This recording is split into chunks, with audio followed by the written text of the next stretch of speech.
नमस्कार दोस्तों, आज हम आपको 26 फरवरी 2024 रात के मुख्य समाचार प्रस्तुत करेंगे। कृपया नीचे कमेंट करके बताएं कि आप किस क्षेत्र से हिमाचल न्यूज सुन रहे हैं। हिमाचल के विकास, पर्यटन और सामाजिक क्षेत्र की ताज़ा जानकारी के लिए हमारे चैनल को सब्सक्राइब करें और अपडेट के लिए हमें फॉलो करें। इन खबरों को अधिक लोगों तक पहुंचाने के लिए कृपया हमारा कंटेंट शेयर करें। समाचार नंबर 1। राज्यसभा चुनाव, कांग्रेस के व्हिप के खिलाफ चुनाव आयोग गई भाजपा, लिखित में हुई शिकायत। राज्यसभा चुनाव में वोटिंग से ठीक एक दिन पहले भारतीय जनता पार्टी ने कांग्रेस की ओर से जारी व्हिप की लिखित शिकायत चुनाव आयोग को की है। यह शिकायत भाजपा प्रदेश अध्यक्ष डॉक्टर राजीव बिंदल, मुख्य प्रवक्ता रणधीर शर्मा और पार्टी प्रत्याशी हर्ष महाजन की ओर से अलग अलग की गई है। भाजपा का कहना है कि राज्यसभा चुनाव में ओपन बैलेट सिस्टम है और प्रत्याशी के नाम से व्हिप जारी करना चुनाव को प्रभावित करने की कोशिश है। शिकायत के साथ कांग्रेस विधायक दल के मुख्य सचेतक हर्षवर्धन चौहान की ओर से जारी किए गए 3 लाइन व्हिप की प्रति भी अटैच की गई है। 3 रोज पहले यह व्हिप कांग्रेस पार्टी की ओर से जारी किया गया था, जिसमें न सिर्फ 27 फरवरी को वोटिंग के लिए विधायकों को उपलब्ध रहने को गया था, बल्कि कांग्रेस पार्टी की ओर से अधिकृत प्रत्याशी अभिषेक मनु सिंघवी का नाम भी लिखा गया था। राज्यसभा चुनाव के लिए अधिकृत एजेंट के तौर पर जगत सिंह नेगी और संजय अवस्थी को नॉमिनेट किया गया है, जबकि भाजपा ने सतपाल सती और राकेश जम्वाल को नामित किया है। चुनाव में कांग्रेस और भाजपा के हर विधायक को अपने ऑथराइज्ड एजेंट को डिस्क्लोज करके वोट डालना होगा। यदि वोट डालने से पहले दिखाया नहीं तो ऑथराइज्ड एजेंट इसे इनवैलिड कर सकते हैं। हालांकि किसी भी दल का कोई विधायक की यदि क्रॉस वोट करके डिस्क्लोज करता है तो उसे इनवैलिड नहीं किया जा सकेगा। नहीं, इस चुनाव में दिए गए वोट के आधार पर डिसक्वालिफिकेशन विधायक की हो सकती है। समाचार नंबर 2। कल्पा केलांगमनाली में सीजन का सबसे ठंडा दिन, तापमान लुढ़का, बारिश बर्फबारी ने गिराया पारा। प्रदेश के 3 शहरों में बीते 24 घंटे में ठंड का नया कीर्तिमान स्थापित हो गया है। कल्पा, केलांग और मनाली में रविवार साल का सबसे ठंडा दिन रहा है। केलांग में पहली बार तापमान -11 डिग्री से नीचे पहुंचा है। कल्पा में -7.2 डिग्री और मनाली में -2.2 डिग्री न्यूनतम तापमान दर्ज किया गया है। इन तीनों शहरों में अभी तक तापमान 0 से इतना नीचे नहीं लुढ़का था। मौसम विभाग ने आगामी दिनों में बारिश और बर्फबारी की संभावना को देखते हुए तापमान के और कम होने की संभावना जताई है। तीनों शहरों में जबरदस्त ठंड महसूस हो रही है। प्रदेश में कुकुसमेरी में अभी भी सबसे ज्यादा ठंड पड़ रही है और यहाँ -13.2 डिग्री सेल्सियस तापमान में लोग गुजर बसर कर रहे हैं। गत 24 घंटे के दौरान मनाली, कल्पा, सांगला, खदराला और सराहन में हल्की बर्फबारी दर्ज की गई है, जबकि 8 अलग अलग जगहों पर बारिश हुई है। मौसम विभाग ने आगामी दिनों में और अधिक बढ़ने की बात कही है। इस दौरान अधिकतम ऊंचाई वाले इलाकों में बर्फबारी होगी, जबकि मध्यम पर्वतीय क्षेत्रों में हल्की बर्फबारी के साथ शीतलहर चलने की संभावना है। मैदानी इलाकों में तेज हवाओं के बीच ठंड का प्रकोप बना रहेगा। जिन क्षेत्रों में ताज़ा हिमपात हुआ है, उनमें मनाली में 4 सेंटीमीटर, कल्पा और सांगला में 3-3 सेंटीमीटर, खदराला में 2 सेंटीमीटर व सराहन में 1 सेंटीमीटर शामिल है। मनाली में गत 24 घंटे के दौरान सबसे अधिक बारिश दर्ज की गई है। यहाँ 18 मिलीमीटर बादल बरसे हैं। अन्य इलाकों की बात करें तो सलूनी, चंबा, चुवाड़ी और सियोबाग में 3-3 मिलीमीटर बारिश हुई है। इसके अलावा बंजार में 2, पंडोग और बांगटो में 1-1 मिलीमीटर बारिश दर्ज की गई है। आज से बदलेगा मौसम। प्रदेश में सोमवार से मौसम में बड़ा बदलाव देखने को मिल सकता है। मौसम विभाग ने प्रदेश भर में बारिश और बर्फबारी की संभावना जताई है। इस संभावना को देखते हुए येलो अलर्ट जारी किया गया है। आगामी पूरे हफ्ते में कुछ एक स्थानों पर ही सूरज के दर्शन हो पाएंगे। अधिकतर जगह घने बादल छाए रहने और बर्फबारी की संभावना जताई गई है। कुछ एक स्थानों पर मौसम का मिजाज रविवार से ही बिगड़ा शुरू हो गया है। मौसम विभाग ने सभी जिलों के प्रशासन से अलर्ट रहने का आह्वान किया है। समाचार नंबर 3। सर्वे में जीत दिलाएगी लोकसभा की टिकट, स्क्रीनिंग कमेटी के अध्यक्ष बोले, नहीं चलेगा भाई भतीजावार। लोकसभा चुनाव में कांग्रेस की टिकट का आधार सर्वे होगा।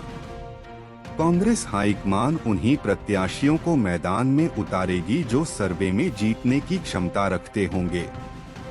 इसके लिए पार्टी सभी जांच पूरी करेगी।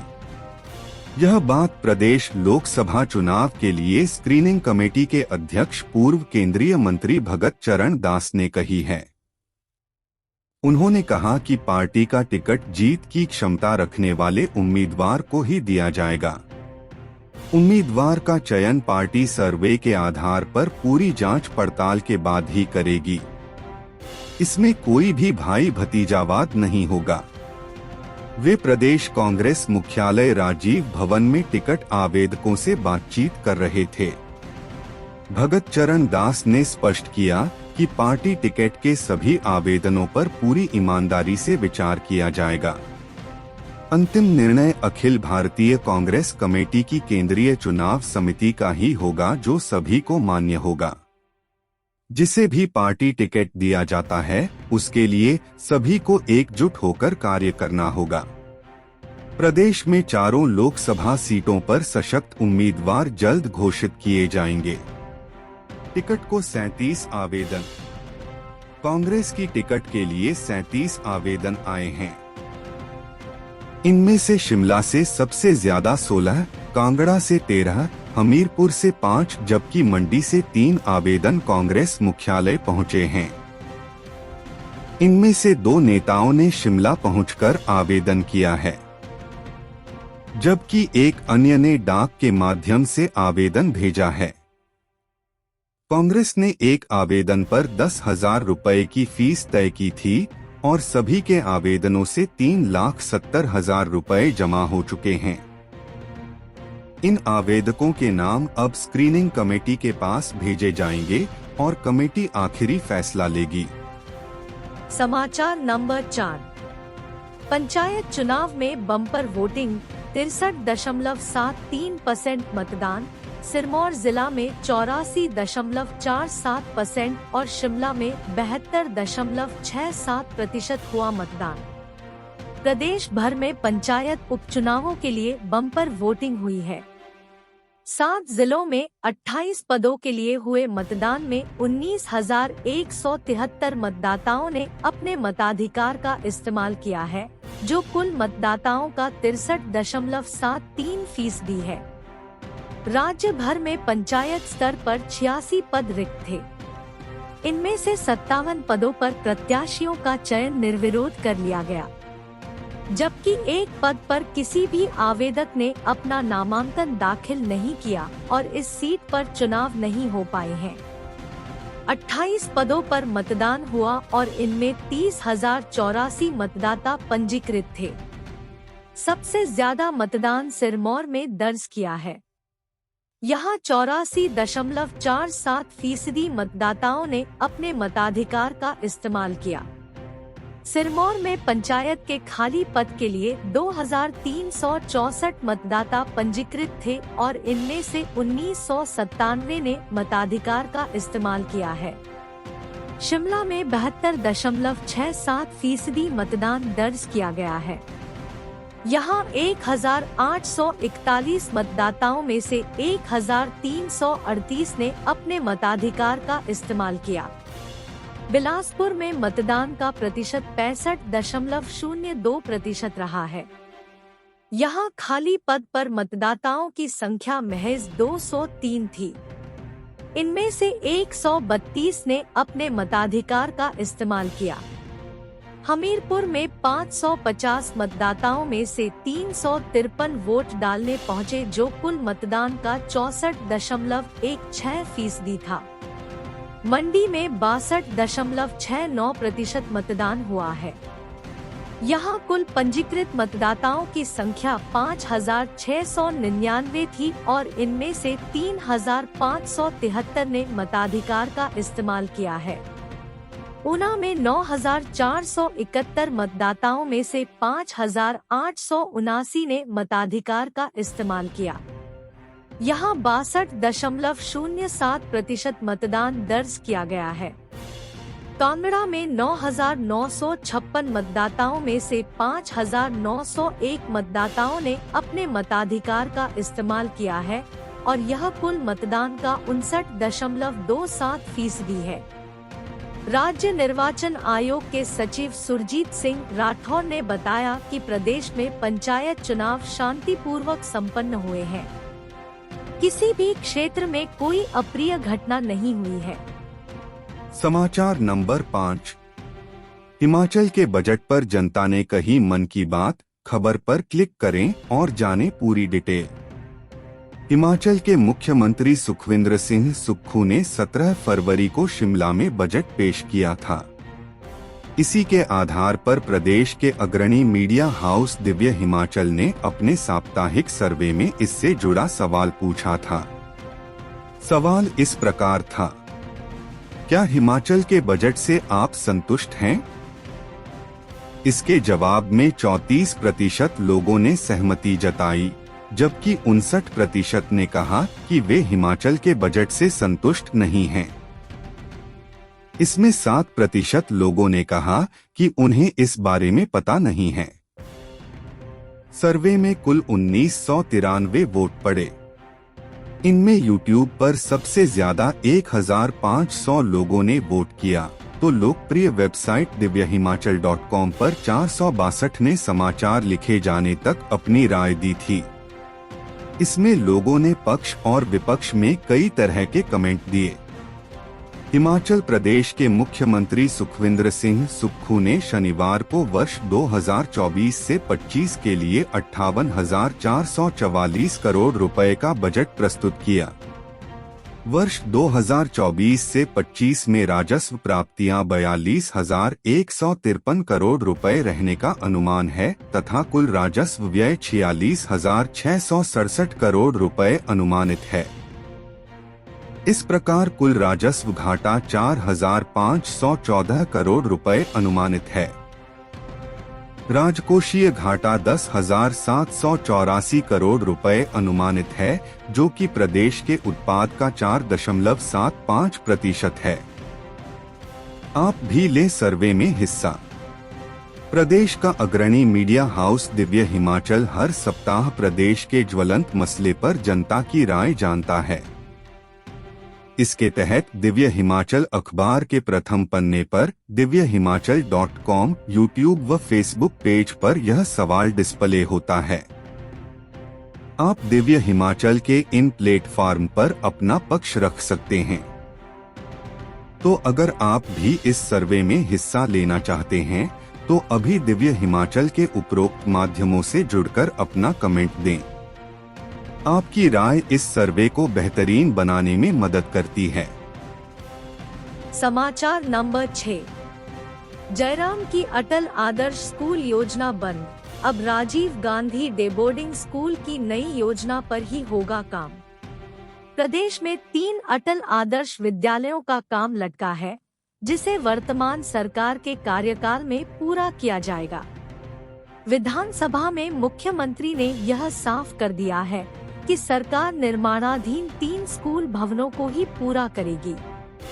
इनके लिए जरूरी पैसा भी दिया जाएगा। बाकी 25 स्थान पर पूर्व सरकार ही जमीन नहीं दे पाई थी। पूर्व भाजपा सरकार ने साल 2018 से 19 में बजट में प्रदेश में 10 अटल आदर्श स्कूल खोलने की घोषणा की थी। वहीं 2019 से 20 के बजट में 15 नए अटल आदर्श स्कूलों की घोषणा की गई थी। इस प्रकार प्रत्येक विधानसभा चुनाव क्षेत्र में एक अटल आदर्श विद्यालय बनाने का लक्ष्य था। धर्मपुर विधानसभा क्षेत्र में 43.57 करोड़ रुपए की लागत से बनने वाले अटल आदर्श विद्यालय को 40 करोड़ रुपए की राशि प्रदान की जा चुकी है। नाचन विधानसभा क्षेत्र में 20 करोड़ रुपए दिए जा चुके हैं। वहीं कुटलैहड़ विधानसभा क्षेत्र के लिए 10 करोड़ रुपए दिए जा चुके हैं। शेष धनराशि का प्रावधान करके इन विद्यालयों को शीघ्र ही क्रियाशील किया जाएगा। वर्तमान सरकार ने नई scheme Rajiv Gandhi day boarding school खोलने की बात कही है, जिसका काम भी शुरू हो चुका है। प्रदेश में 22 जगह स्कूल निर्माण को सरकारी भूमि मिल गई है। 46 जगह HCA केस बनाए जा रहे हैं। समाचार नंबर 7। सुधीर शर्मा की सुरक्षा बढ़ाई, गैंगस्टर से धमकी के बाद कॉल डिटेल खंगाल रही पुलिस। पूर्व मंत्री एवं धर्मशाला से कांग्रेस विधायक सुधीर शर्मा को जान से मारने की धमकी को लेकर कांगड़ा पुलिस की ओर से सुरक्षा व्यवस्था को कड़ा कर दिया गया है। विधायक की सिक्योरिटी में भी पुलिस विभाग की ओर से बढ़ोतरी की गई है। इसके साथ ही मामले को लेकर सभी पक्षों की जांच पड़ताल में पुलिस विभाग की टीम जुट गई है। ऐसे में धमकी भरे कॉल ही डिटेल को भी खंगाला जा रहा है, जिसके आधार पर पुलिस आरोपियों तक पहुंचने की कोशिश में लगी हुई है। उधर इस संबंध में पुलिस अधीक्षक कांगड़ा शालिनी अग्निहोत्री ने बताया कि मामले की गंभीरता को देखते हुए विधायक की सुरक्षा व्यवस्था को बढ़ा दिया गया है। उन्होंने बताया कि मामले के सभी पहलुओं को लेकर पुलिस विभाग की टीम की ओर से छानबीन की जा रही है। गौरतलब है कि पूर्व मंत्री एवं धर्मशाला के विधायक सुधीर शर्मा ने मुख्यमंत्री और डीजीपी को शिकायत की है कि कांगड़ा के ही एक नेता ने गैंगस्टर को सुपारी दी है। इसकी सूचना पंजाब के ही लिंक से सुधीर शर्मा को भी मिली। उन्होंने जान को खतरा बताते हुए इसकी जानकारी मुख्यमंत्री सुखविंदर सिंह सुक्खू और डीजीपी संजय कुंडू को दे दी है। सुधीर शर्मा के अनुसार धमकी देने वाले व्यक्ति ने उस नेता का भी नाम बता दिया है, जिसके इशारे पर उन्हें धमकी मिली है। इसलिए उन्होंने मुख्यमंत्री सुक्खू से संबंधित नेता के खिलाफ कार्रवाई की मांग उठाई है और पुलिस से उस धमकी देने वाले व्यक्ति को भी गिरफ्तार करने की मांग की है, ताकि जान से मारने की धमकी देने वाले की साजिश का पर्दाफाश हो सके। समाचार नंबर 8।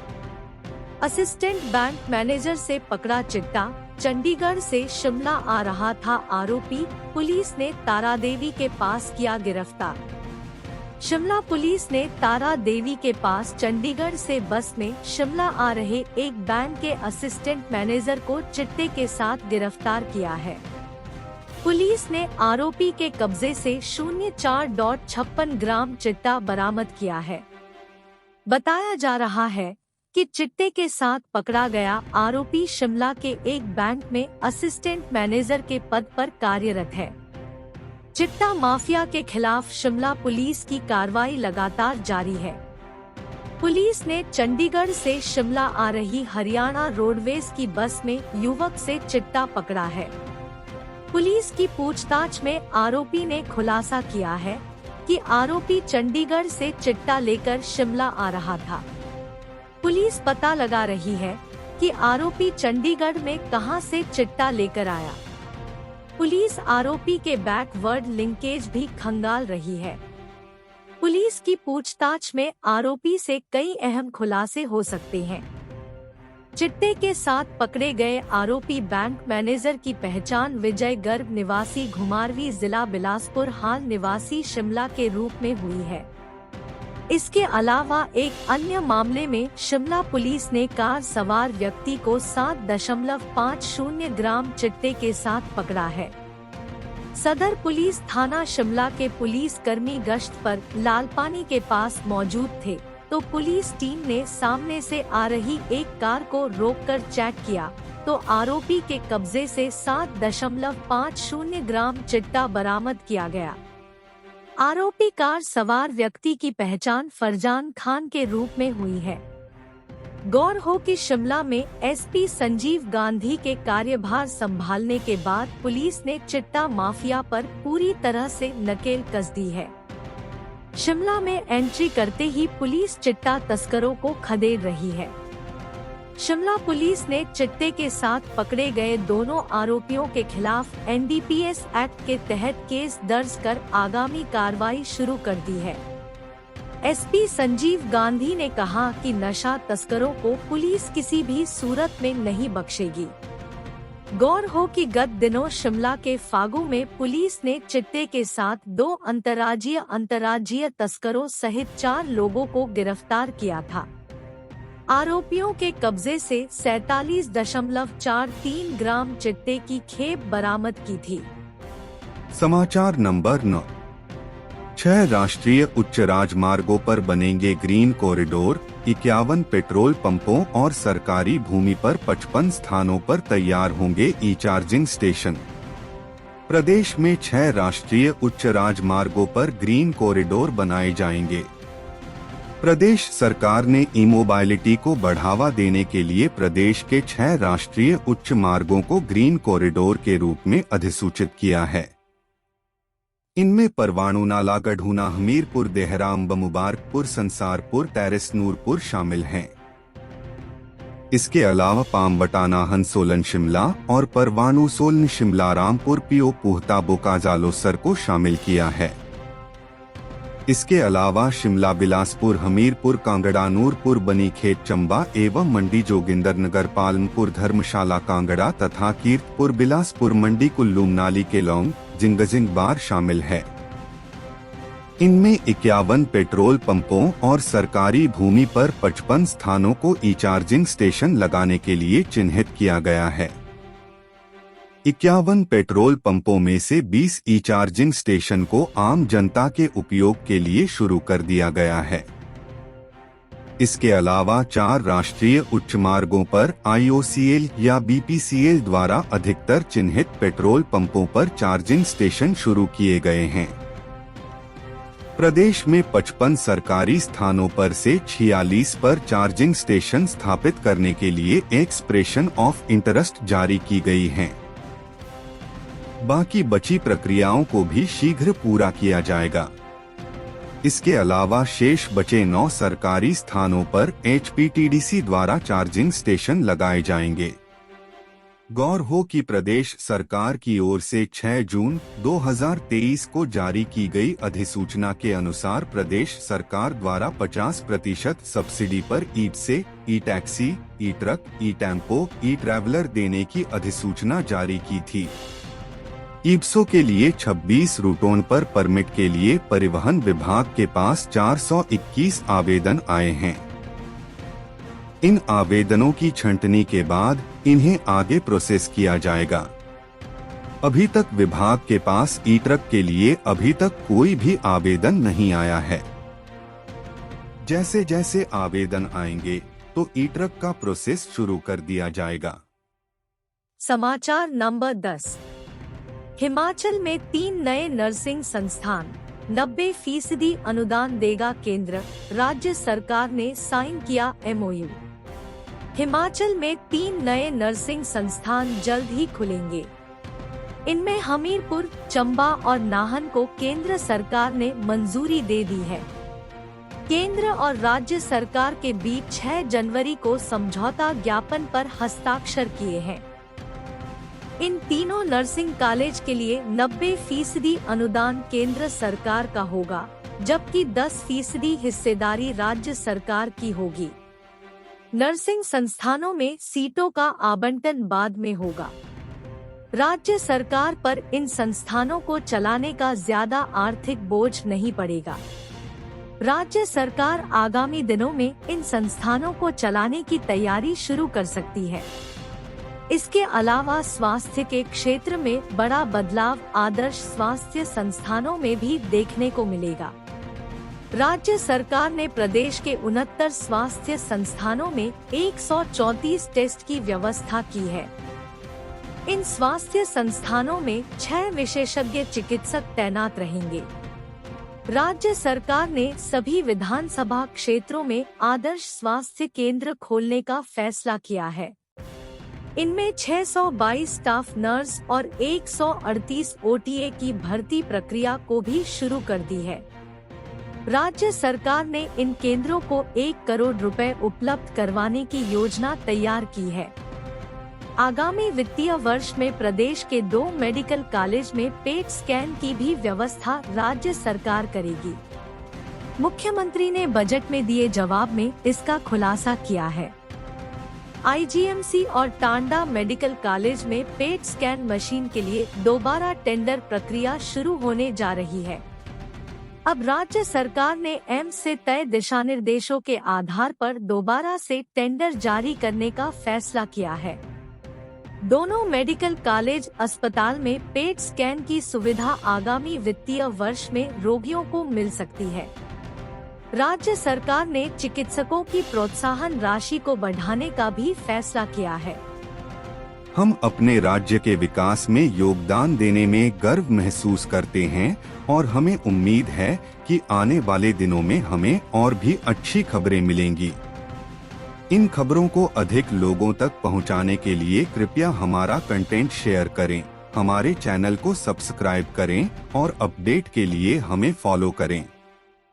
इसके अलावा बेझिझक अपने विचार कमेंट्स में शेयर करें। आपका सहयोग हमें और भी बेहतर काम करने में मदद करेगा। धन्यवाद।